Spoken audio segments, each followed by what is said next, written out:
Learn to squat with knee osteoarthritis. Welcome back to Age Fit with Tess. My name is Tess, physiotherapist. By the end of this video, you are going to know how to begin and progress your squats while living with knee osteoarthritis. You will learn progressions of squats, how to squat with weights, and additional supportive exercises for your knees. Join the Age Fit with Tess Facebook group to get further support managing pain, building strength and gaining fitness. To book a consultation or apply for the Fit with Arthritis program, head to www.agefitwithtess.com. Let's get started. Starting with push to stand, sitting on a chair, use your hands on your thighs or the arms of the chair to push yourself to standing. Stand upright and sit back down.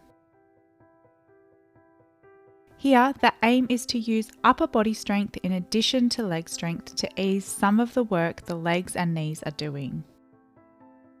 If this remains too challenging, increase the height of the chair with a solid object like a large textbook or old phone book.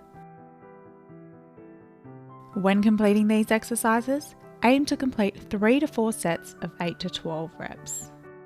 And as we go through these progressions, skip ahead using the timestamps if you feel a stage is too easy or too hard.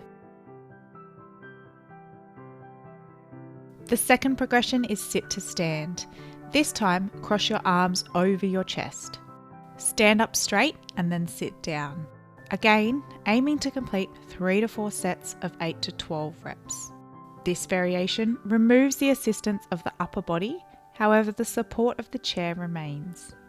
When learning to squat with knee osteoarthritis, a good indicator that you are on the right progression is that you experience minimal knee joint pain increase from resting. For instance, your pain should not be increasing more than around 1 to 2 out of 10 on the pain scale from resting.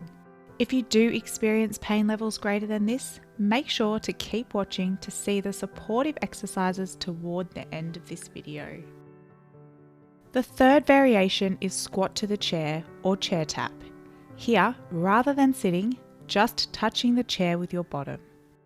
This progression enables the muscles to remain activated throughout rather than relaxing when sitting. Here, a key focus is to keep your back straight and your knees behind your toes. To achieve this, lean through your heels with more weight going through your heels rather than your toes. Again, squatting to just touch your bottom to the chair, repeating 3 to 4 sets of 8 to 12 reps.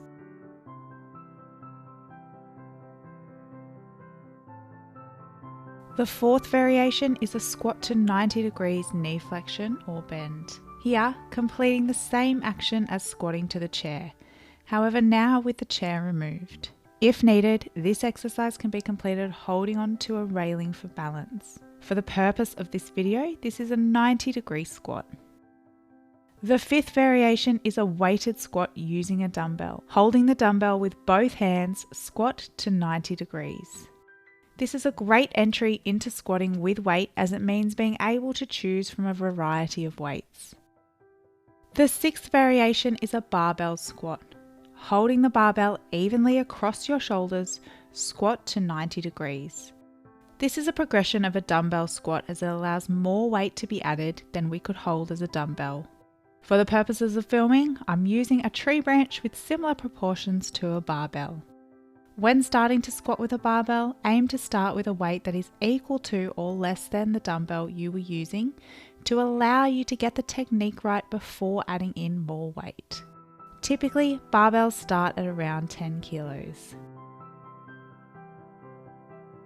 The seventh variation is a below 90-degree squat. Leaning through your heels, squat with the aim of getting your bottom as close to the ground as possible. This variation is more challenging due to the increased depth of the squat.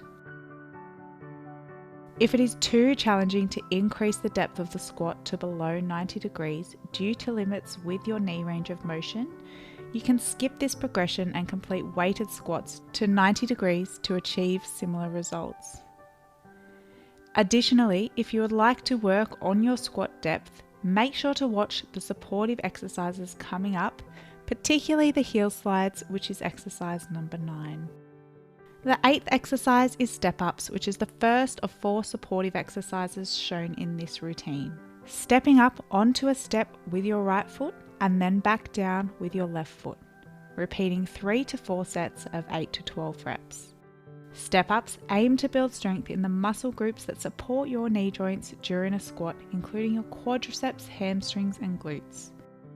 If you are just getting started with squats or are feeling pain with squats, step-ups are a good exercise to start with to build squat strength while limiting loading of your knee joints.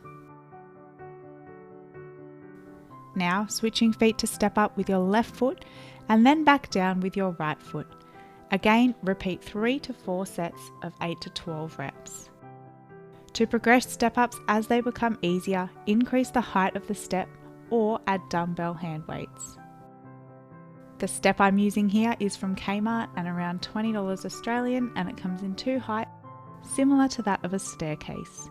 If you are just starting out, a step at the bottom of a staircase is suitable. Progression in height to a shin height or knee height retaining wall step would also be suitable.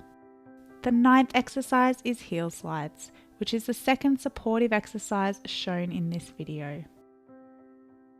Sitting on a mat with your legs out straight, slide your heel toward your bottom to bend your knee. Aim to reach your end of range of motion.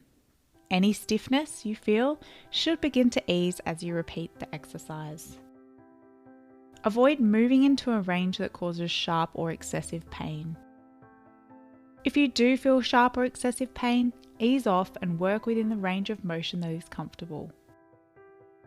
This exercise aims to improve knee range of motion, which can assist with squat depth, making it easier when squatting to or below 90 degrees if your squats are limited by your knee range of motion.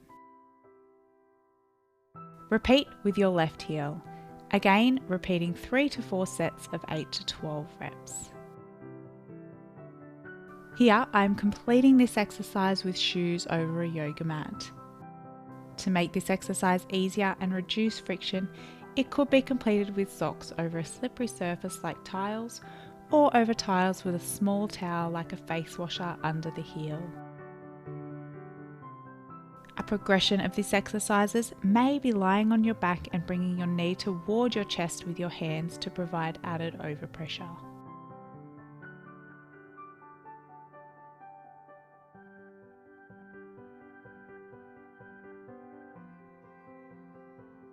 The 10th exercise is quadricep activation. Sitting on the mat with a towel under your knee so that your knee is slightly bent, push your knee into the towel. Place your fingers on the muscles just above your knee toward the inside of your thigh to feel your muscles activate. You should feel these muscles tense as you push your knee into the towel. As the name suggests, this exercise assists in activating the medial quadricep muscles, which in some cases can be slow to activate when squatting. Again, squeezing the muscles at the top of your knee to push the back of your knee into the towel. The 11th exercise is a bridge. Lying on a mat with your feet on the mat, lift your bottom off the mat. Repeat 3 to 4 sets of 8 to 12 reps. Bridges help to build strength primarily in the glute and hamstring muscle groups, which again are muscles used during squatting to support the knee joint. While the quadricep and hamstring muscles support the knee joint directly, the glutes support the knee joint indirectly by promoting good knee joint alignment during the squat and also allowing equal distribution of muscle and joint loading during the squat. Remember to join the HFit with Tess Facebook group to get further support managing pain, building strength and gaining fitness.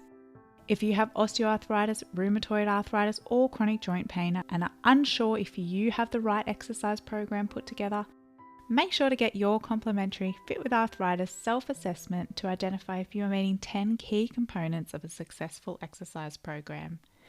Head to www.agefitwithtess.com to get your copy. Make sure to subscribe and ring the bell for the next video, and to continue to build your fitness and strength in the meantime, watch these 2 videos right here. See you next time.